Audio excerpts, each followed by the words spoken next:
everyone. So, hair.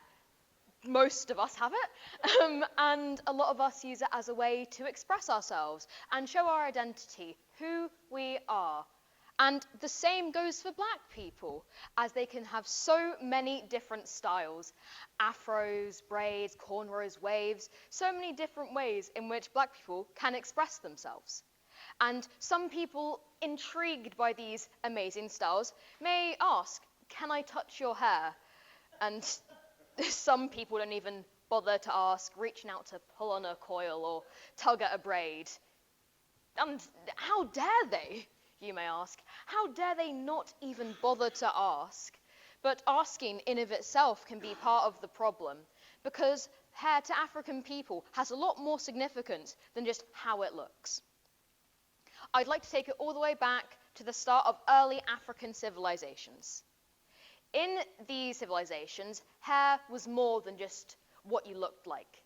Hair could represent the tribe you were in, your wealth, social status, age, marital status, and so much more. And with the hair being the highest part of the body, closest to the skies, some even believed it could connect you to the gods.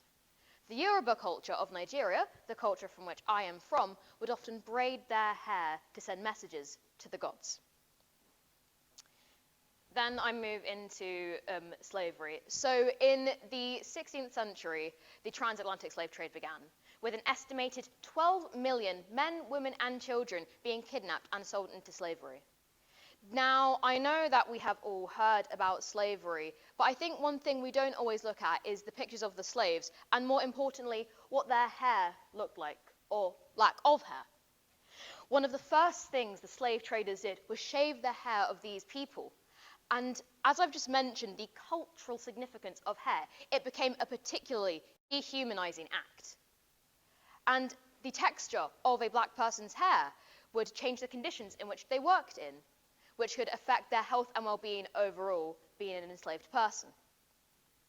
And without the resources from the home which they had been taken from, black people had to resort to using sheep fleece carding tools as makeshift combs, and bacon grease and butter as a type of conditioner. But during this time of slavery, hair gained a new significance. Hair became a way for enslaved people to get freedom and escape this oppressive regime. People would cornrow their hair into roots that enslaved people could use to escape, mapping out roads to travel on and roads to avoid. Furthermore, gold and rice would be braided into their hair, so that when these people left, they would have something to sustain themselves with. Moving forward, we have the Black Power movement, which started in the 1960s in America, as black people were tired of the action that had been taken in the civil rights movement and had been inspired by the teachings of Malcolm X. Similarly, the Black Power movement started in Britain in 1967, as we had been inspired by what was going on in America. The Black Power movement sought for black people to reclaim their erased heritage, whilst also putting a focus on improving black economy and political power. And again, we see black hair gaining a new significance. The afro was a hairstyle commonly used by black activists, as they now had the ability to reclaim these natural textures which had been erased for so long throughout history. And now, the afro becomes a symbol of black power.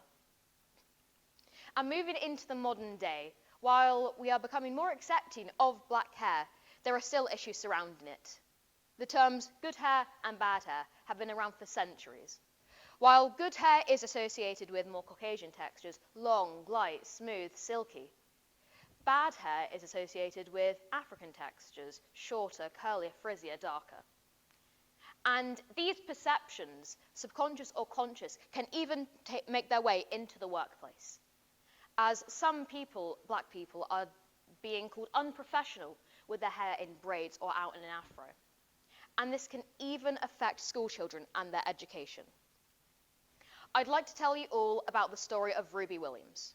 Ruby was a girl in secondary school, and she was aged 14 the first time she was sent home because her hair did not match her secondary school's afro policy.